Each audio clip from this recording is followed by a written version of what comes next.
Hello, and welcome to Ataraxia Storytime. Today, I'd like to read for you a fairy tale.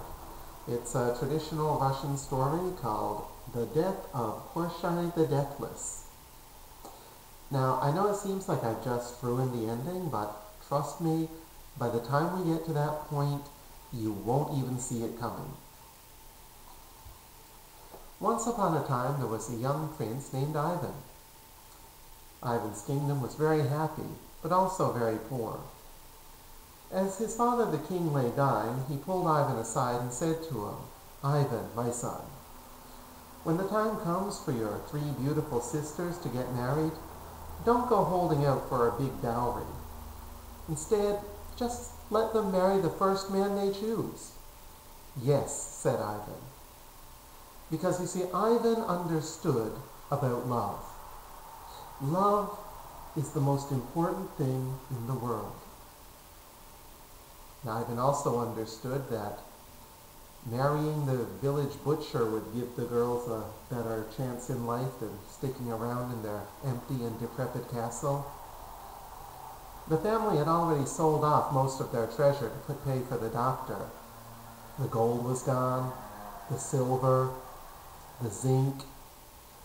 The only thing left in the royal treasury was a pair of Franklin Mint collector's plates. So, after a few days, the king died, and Ivan inherited the realm. One day, Ivan's eldest sister, the Princess Maria, returned home from her part-time job in the fish plant. She looked kind of strange.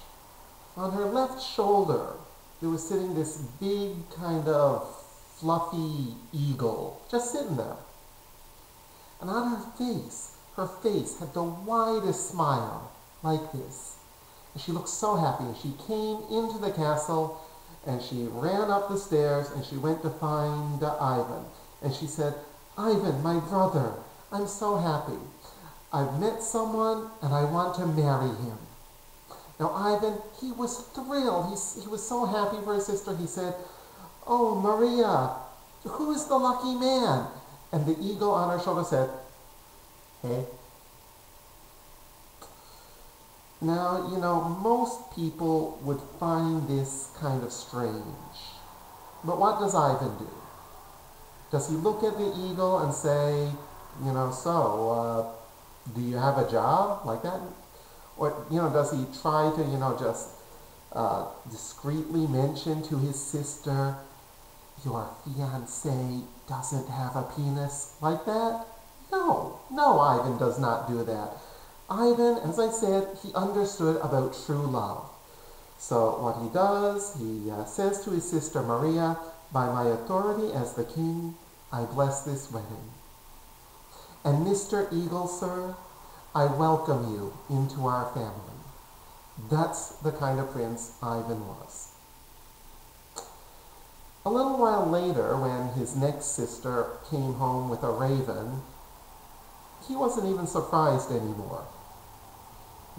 When his last sister brought home an owl, he had a plate of dead mice already out and waiting for that. So, it was a little bit strange, but Ivan dealt, because that's the kind of prince Ivan is. So, one by one, his sisters got married to various types of bird, and they left the castle. They moved out. And Ivan was left there all by himself. It was a big castle. The servants were gone. His family was gone. His parents had died. After a few months of complete boredom and crushing isolation, Ivan decided it was time for him to get out himself. So he decides, hey, let's go to the kingdom of the birds and visit my family.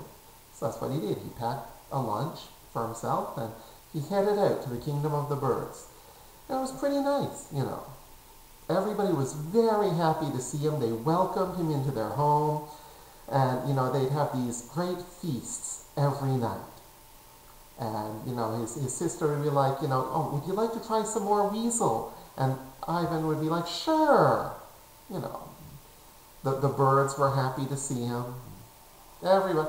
Now, there was one problem, because they are family after all. So every night while they're eating, the sisters would be trying to pressure Ivan, put some pressure on him to get married himself. You know, they'd be like, there's a lovely pigeon who lives in the East Tower. I don't think she has a boyfriend.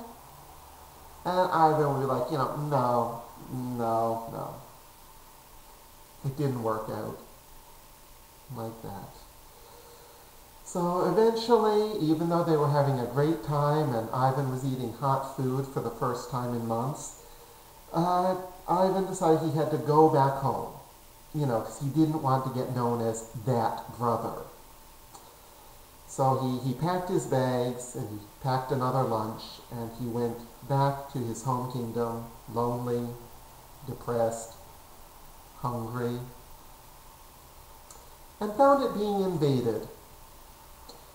The enemy general was a woman named Maria Morevna, and she was beautiful and fearsome. She had killed her first man by the time she was 5. Her army had already conquered the better part of Russia, which, in case you don't know, is a damn big country. And so now she had arrived to conquer Ivan's country, his kingdom. But she didn't look happy, because she looked around and, it was empty. It was a tiny little kingdom. And she said, there's no reason to invade here. There's nothing for me to take. So Ivan, in what would later be known as his crowning moment of both awesome and depression, leapt forward and said to Maria, "Take me!" And she did. Thus ends part 1 of the story.